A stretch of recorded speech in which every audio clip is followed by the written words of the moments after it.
होला मोहल्ला एक ट्रेडिशनल वो है, और गुरु गोविंद सिंह की जो फौज थी, जो उनकी लाडली फौज थी, और सिखिज्म की उस परंपरा को आज भी वो बढ़ा रहे हैं, और एक जो अपना प्रदर्शन है वो करते हैं। और ये इस तरह का जो नेचुरल है, पूर्ण रूप से जो फिजिकल वो करते हैं, ये सामने से देखने को जिस हिसाब से मिलता है, तो ये कहीं नहीं इस तरह की परंपराएं मिलती।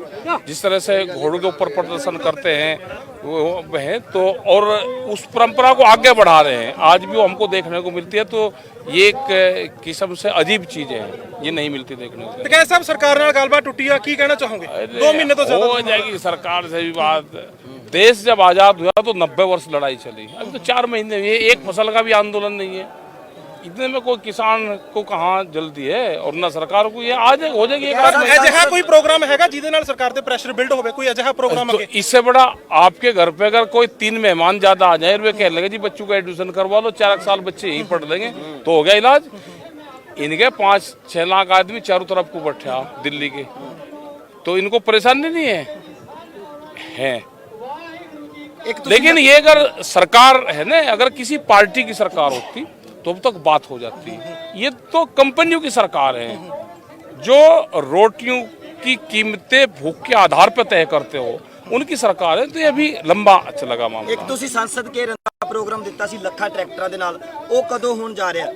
हमने ये कहा कि किसानों को अपनी फसल बेचनी है। प्रधानमंत्री ने कहा कि मंडी के बाहर अपनी फसल आप कहीं बेच लो, तो जहां उसको भाव मिलेगा बढ़िया वहां बेचेगा, वो पुलिस स्टेशन पे बेचेगा। जो विभाग ट्रैक्टर जब लेकर चलेगा किसान, उनकी फसलों को रोकेगा, वो वहीं बेचेगा।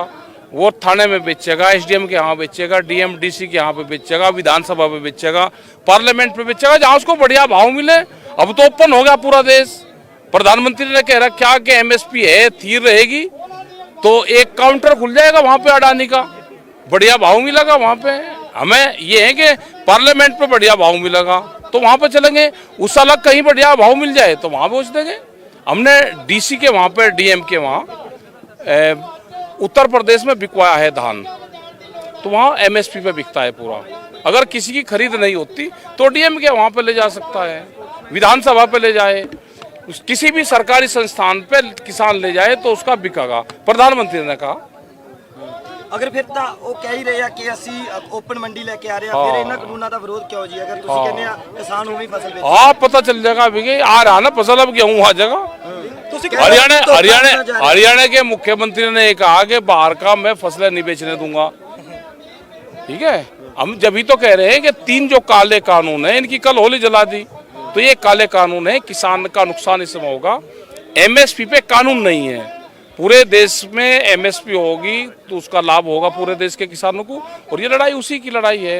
और बहुत बिल लेकर सरकार आ रही है, जो कानून लेकर आ रही है, तो सब खत्म होने चाहिए। कैसे आपने 2 अक्टूबर तक का अल्टीमेटम दिया था सरकार, 2 अक्टूबर तक कैसे रहेगा प्रोग्राम? उसके बाद क्या होगा फिर? 2 अक्टूबर का नहीं, सरकार मानी हमने ये कहा कि ये तो नवंबर दिसंबर तक का चलेगा।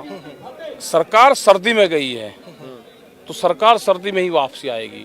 अगर कोई आदमी, जब वहाँ पे पंजाब में होला मोहल्ला होता है और उसमें पहले कोई आदमी गुम हो जाता था, मेला लगता था बड़ा, तो वो अगले साल होला मोहल्ले में मिलता था वो 1 साल बाद में। तो सरकार सर्दी में हमारे से गई तो सर्दी में ही मिलेगी। किसान पूरी गर्मी बॉर्डर पे निकालेंगे और कहाँ जाएगा? उससे पहले कोई बातचीज नहीं बन सकती ना, कोई ऐसा प्रेशर बिल्ड प्रोग्राम नहीं? अरे ये प्रेशर ही तो है, जो किसान इस गर्मी में तप का निकलेगा। सरकार के प्रेशर की बात करूं, सरकार ये कह रहा है कि सरकार पे ये प्रेशर ही तो है। खेतीबाड़ी मंत्री तो कह रहे हैं कि टाइम वेस्ट कर रहे हैं किसान। कोई नहीं, कोई बात नहीं, 2023 तक सबका राह बैठ जाएगा। मान जो फैक्ट पेगा जेड़ा बगाल यात्रा या जेड़ियां स्टेटा चुनाव हो रहा है, ये पूरे देश में किसान जा रहा है, पूरी जत्थेबंदी हमारी जा रही है, सब लोग जा रहे हैं, मीटिंग कर रहे हैं। आप कैसे लगता है बंगाल के किसानों को हमने कहा है कि एमएसपी की बात करो, एक मुट्ठी चावल आपसे ले रहे, आप इनसे एमएसपी की बात करो। दादा इसके ऊपर आ जाओ। ये पूरे देश भर में जाएंगे हम। अभी गुजरात जाना, गुजरात का किसानों को आजाद कराना है अभी, तो वहां पे जा रहे हैं हम 4 और 5 तारीख में। ਹੋਰ ਕੋਈ ਸੁਨੇਹਾ ਤੁਹਾਡਾ ਕਿਸਾਨਾਂ ਦੇ ਲਈ? किसान ये है कि शांतिपूर्ण तरीके से अपना आंदोलन चलाते रहे। ਵੱਡਾ ਪ੍ਰੋਗਰਾਮ ਦੇਖਣ ਨੂੰ ਮਿਲੂਗਾ? बड़ा तो ये बड़ा ही तो हो रहा। ऐसा बात तो वही है ना, किसान तो शांति से बैठे ही हैं, लेकिन सरकार के कान पे जू नहीं सरक रही है। जो बोले कि चुप सरकार बैठे। अरे बैठ जान दो, कब तक बैठेगी चुप? 2023 से आगे तो चुप बैठने की नहीं, जब तक इनका केस नहीं मिट जाएगा। सरकार को बुका के जाओ, और कहाँ जाएंगे? उससे पहले ही को बात मान सकती। और क्या करोगे बात बना के? उससे पहले से लंबा आंदोलन में क्या दिक्कत है?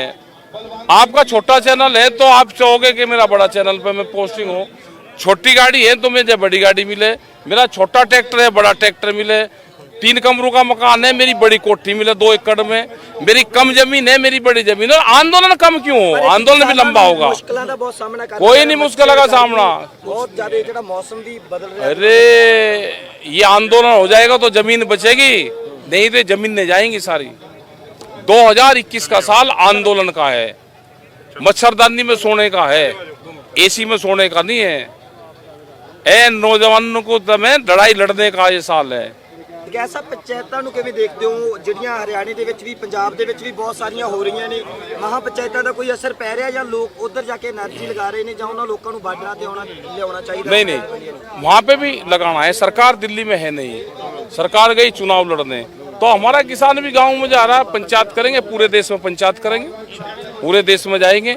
जब सरकार बात करेगी हमारी जत्थेबंदी से, जब वो बात कर लेगी। ਹਰਿਆਣੇ 'ਚ ਤੁਸੀਂ ਵੀ ਬਹੁਤ ਸਾਰੀਆਂ ਪੰਚਾਇਤਾਂ ਕੀਤੀਆਂ ਸੀ, ਪਰ ਜਿਹੜਾ ਵਿਸ਼ਵਾਸ ਮਤ ਹੈ ਉਹ सरकार ਦੇ हक 'ਚ ਆਉਂਦਾ ਖੱਟਰ वो सरकार। क्या विश्वास मतलब क्या कोई हमारे कोई विधायक है वहाँ पे? आज ये पता चला है कि किस विधायक ने हमारे पक्ष में नहीं गया, तो उसका आने वाले टाइम पे इलाज कर लेना भाई।